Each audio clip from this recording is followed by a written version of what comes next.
자, 그 다음으로 살펴보게 될 형식의 문장은요, 바로 SVOO의 구조를 띠고 있는 문장이에요. 자, 오라는 게 목적어잖아요. 근데 목적어가 두 개 쓰였다라는 걸 보면은 우리가 이 문장은 몇 형식이라는 걸 알 수 있을까요? 맞습니다. 바로 4형식 문장이 되겠습니다.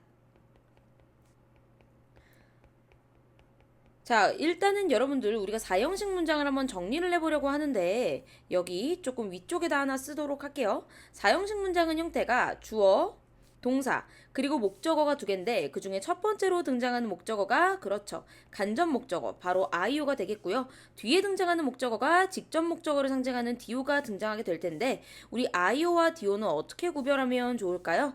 맞습니다. 바로 해석으로 구별을 할 수 있겠는데요. 간접 목적어 같은 경우는 뭐뭇에게, 즉 받는 대상을 가리키는 말이 될 것이고 디오가 바로 뭐뭐을 또는 를 이라는 뜻을 가지게 되는 목적어입니다. 이렇게 우리는 간목과 직목의 순서가 딱 정해진 위치에 등장했을 때만 4형식 문장이다 라고 얘기할 수 있겠습니다.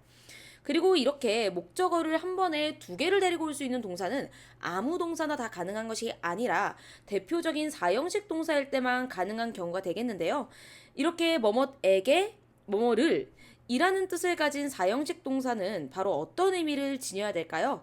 그렇죠. 예를 들어서 나는 샘에게 책을 하고 자연스럽게 이어주려면 주었다, 빌려줬다, 사줬다 이런 의미들이 들어가야 되겠죠. 한마디로 사형식 동사는 뭔가를 준다라는 의미가 들어가야 되기 때문에 우리는 이때 이런 동사들을 바로 수여 동사라고 부르기로 약속을 했습니다.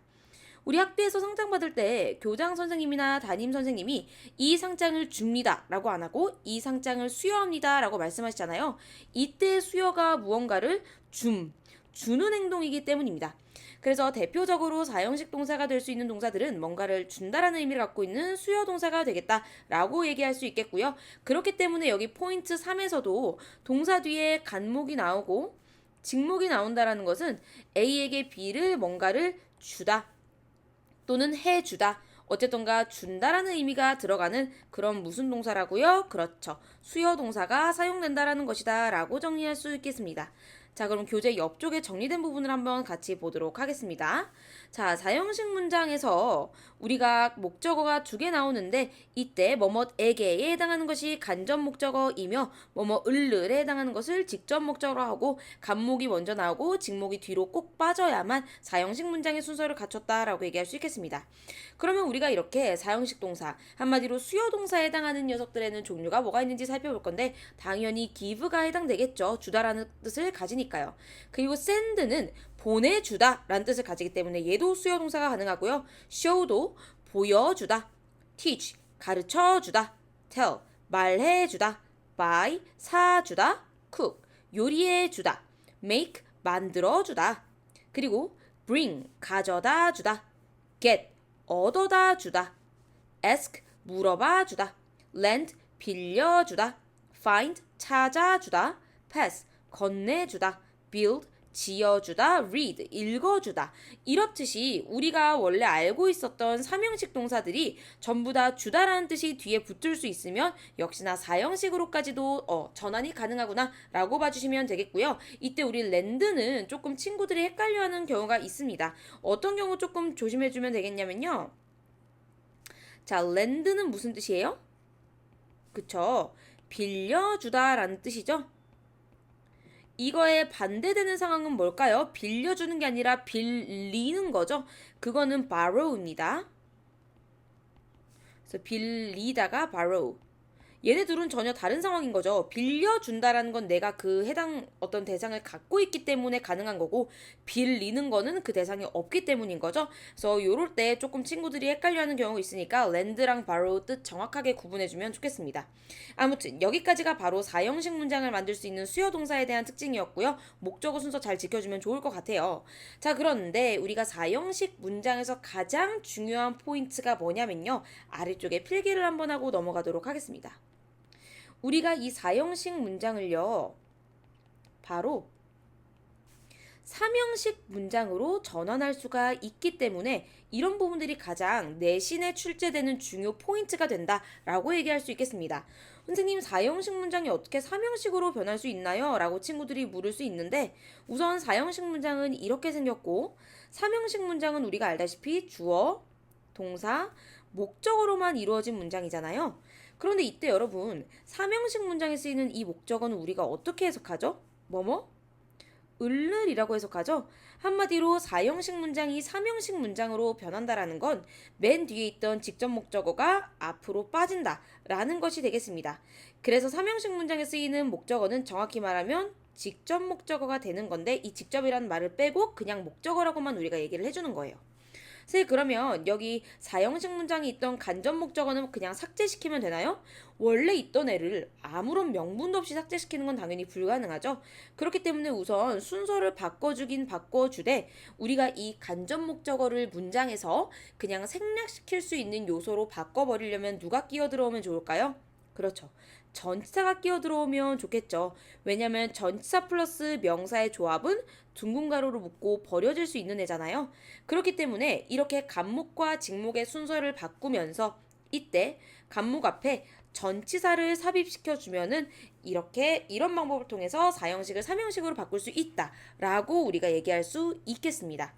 그런데 이때 또 중요한 것이 전치사라고 하면 종류가 영어에는 무수히 많죠. 그런데 4형식을 3형식으로 바꿨을 때 우리가 삽입할 수 있는 전치사는 종류가 딱 3개로 추려지게 될 거예요. 그 3개의 종류에는 바로 to, for, of가 있을 거고요. 그럼 이 3개 중에서도 어떤 경우에 to를 쓰고 어떤 경우에 for 쓰고 어떤 경우에 of 써요를 결정짓는 요소는 바로 앞에 사용되는 동사가 되겠습니다. 그래서요, 우리가 4형식 문장을 3형식 문장으로 바꿀 때 전치사가 추가된다까지는 일단 기본적으로 알아두셔야 되는데 바로 앞에 있는 동사를 보고 어떤 전치사를 쓸지가 결정된다까지를 알아줘야 알맞은 전치사를 우리가 골라서 쓸 수 있겠죠. 자, 쌤이 to, for, of 이렇게 순서를 지켜서 쓰게 된 이유가 있는데 of에서 to로 올라갈수록 앞에 사용되는 동사와 짝꿍되는 경우의 수가 많아지기 때문이에요. 즉, 전치사 of가 쓰이는 경우에는 앞에 있는 동사가 ask일 때 딱 1대1 대응 관계를 이루게 됩니다. 그리고 for일 때는 애초에 전치사 for이 뭐뭐를 위해라는 뜻이잖아요. 그거랑 어울리는 수요 동사랑 짝꿍이라고 생각하시면 돼요. 그래서 주로 buy, 사주다, cook, 요리해주다, make, 만들어주다, 또는 get, 얻어다 주다. 이런 아이들이 for과 짝꿍인 경우가 되겠고요. 그 외에 웬만한 수요 동사들은 전부 다 to랑 짝꿍이다라고 생각하시면 돼요. 그래서 우리가 앞서 봤던 뭐 give라든지 send라든지 뭐 tell, teach, bring 등등등등등 무수히 많은 나머지 수요 동사들은 전부 다 to랑 짝꿍이다라고 보시면 되겠습니다. 그래서 우리가 4형식을 3형식으로 바꿀 때 주의해야 될 이런 전치사 같은 경우도 잘 꼭 암기를 해 주셔야 되겠습니다. 자, 옆에 실제로 쓰인 예문을 한번 보도록 하겠습니다. I gave Jane. 나는 주었다. Jane에게 책을. 이러면서 우리가 이 문장은 4형식이 맞네 라는 걸 알 수 있는데 4형식이면 3형식으로도 전환이 가능하다 했잖아요. 그래서 나는 주었다. 책을 직목이 먼저 나오면서 뒤에 있는 간목은 없앨 수 있어야 되기 때문에 전치사를 반드시 삽입시켜 주면서 간목을 데리고 오게 됐습니다. 그래서 to Jane, Jane에게 하면서 얘는 전명구의 조합이니까 사실은 생략까지도 가능한 거겠죠. 그래서 우리가 3V, DO의 조합으로만 남기면서 이런 식으로 3형식으로 전환할 수 있겠습니다. 그런데 이때 앞에 어떤 동사가 쓰였냐에 따라서 어떤 전치사가 사용됐는지 요 짝꿍 관계도 쌤이 꼭 외워주라고 했죠. give는 가장 대표적인 수요동사로 웬만한 수요동사와 짝꿍인 to가 오게 되었습니다. 한 가지 더 살펴볼게요. 우리 엄마가 사주셨다. 나에게 학교 유니폼이니까 교복을이 되면서 4형식 문장인 게 확인되는데 얘를 3형식으로 바꿀 때는 우선은 do와 io의 순서를 바꿔줄 건데요. 전치사를 삽입시켜줘야 되겠죠? 그런데 이때 by 같은 경우는 이렇게 과거 시인 애들은 안 헷갈리게 현재로 한번 바꿔보세요. by는 뭐뭐를 위해를 의미하는 전치사 for가 어울리니까 for를 집어넣어서 for me 이렇게 얘기해 줄 수 있겠습니다. 자, 이와 같이 우리가 4형식 문장에 대한 전반적인 개념과 이 4형식을 3형식으로까지 바꿀 수 있는 내용까지 살펴봤는데, 이때 우리가 암기해줘야 되는 전치사, 그리고 전치사가 어떤 동사랑 짝꿍인지의 경우의 수까지는 꼼꼼히 암기하는 것이 가장 필요시 되어야 되겠습니다. 그럼 이 부분까지 잘 공부해 오셔서요, 우리는 다음번 5형식 내용에서 같이 만나보도록 하겠습니다.